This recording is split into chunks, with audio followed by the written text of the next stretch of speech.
Think about the last time someone lied straight to your face and you knew it. You caught it. The shoulder that lifted, the eyes that slid sideways for half a second before the answer came out. Your body knew before your brain did. Your pulse jumped, your jaw locked, and everything in you wanted to lean across the table and say four words, I know you're lying. Don't. That's the moment you lose. Because catching a lie and getting the truth are two completely different skills, and almost nobody has the second one. The signal only tells you something's wrong. It never tells you what actually happened. And the second you say it out loud, you hand over the one advantage you had, which was that they didn't know you were watching. Here's what accusations actually do. They don't crack people, they armor them. The manipulator in your life has run this scene 100 times. They have a denial ready, they have the wounded look ready, they have the line about how you're paranoid and controlling, and this is exactly why nobody tells you anything. You didn't corner them. You just started a fight on their home field. Which is why professional interrogators almost never ask a suspect if they did it. Think about that for a second. The people whose entire job is pulling the truth out of someone avoid the one question the rest of us reach for first. Not because they're being polite, because they know the question doesn't work. What works is quieter. Today you're getting 3 of them. 3 questions built inside actual interrogation rooms, where the wrong one blows a case and the right one ends it, rebuilt for the places you actually live. A kitchen table, a group chat, a conversation in the car on the way home. And by the end of this, hiding things from you gets a lot harder for everyone around you. Before the questions, you need the mechanism. Otherwise, you'll use them like party tricks and they'll fall apart. Somebody lying to you is running 2 programs at once. One is managing the story, the other is managing the truth underneath it. That's expensive and it only holds up while the conversation stays on ground they prepared. And they did prepare. They rehearsed the denial. They rehearsed the alibi. Some of them rehearsed the outrage they'd perform if you pushed. What they didn't rehearse is everything else. All 3 of these questions do the same thing. They walk around the prepared ground and land somewhere nobody thought to defend. And because none of them sound like an accusation, the armor never comes up. The first one is the consequence test, and you use it when something happened, a few people could have done it, and nobody's talking. The wording matters more than anything, so don't improvise it. Here's the exact question. When we figure out who did this, what do you think should happen to them? Read the first word again. When, not if. In 4 letters, you've told the room this is already solved, and then you've asked them to help you write the sentence. Now shut up and listen for 2 things. The first is severity. Someone with nothing to hide is generous with punishment, because none of it is landing on them. They'll say fire them. They'll say call the cops. They'll say I'd never trust that person again. Someone guilty is suddenly picturing that sentence on their own life and they'll go soft without understanding why. People make mistakes. It depends on the situation. I mean, a warning first, right? The second thing is smaller and it's better. Pronouns. Innocent people talk in the third person because their mind is standing outside the whole thing. He should be fired. They should have to pay it back. Guilty people sometimes can't hold that distance, and the sentence quietly turns inward. I don't think I'd want to lose a job over one mistake. That slip isn't proof. It's a direction. The second question is the one I'd give you if you could only keep one, and it starts with the same 4 words every single time.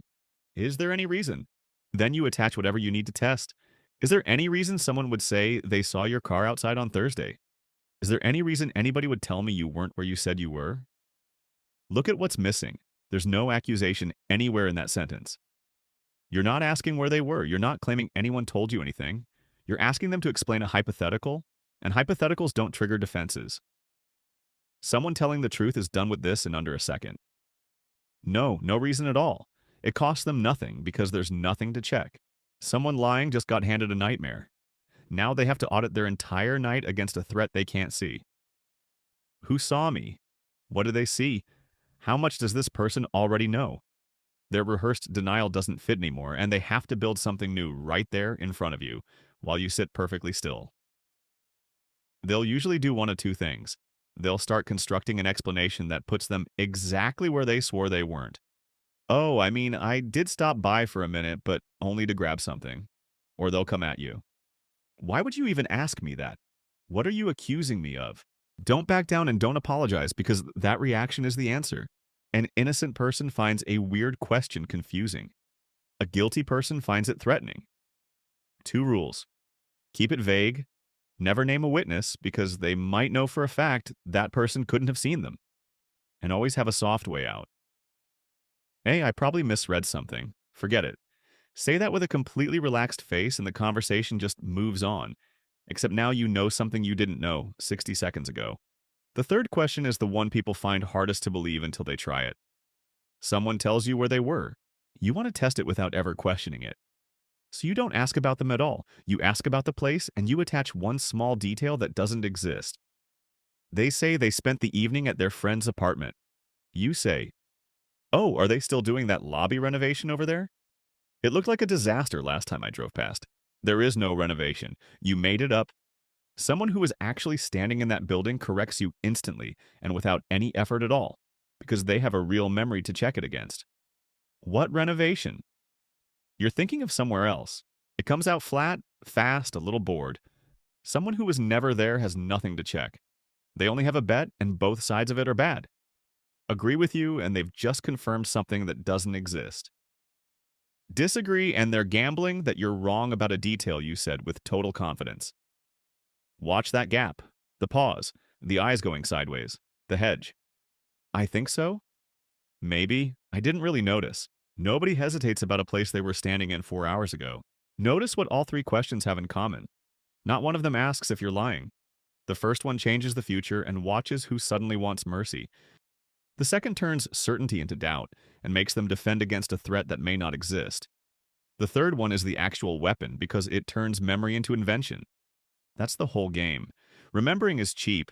Inventing costs everything. Because the second they agreed that lobby was a mess, they stopped lying about where they were. They started describing a room that has never existed anywhere on Earth. You built it. They walked in and put furniture in it. There is no innocent version of that sentence. There never will be. So you don't need a receipt. You don't need a witness. You don't need to catch them at anything, because they already handed it to you. You just wait.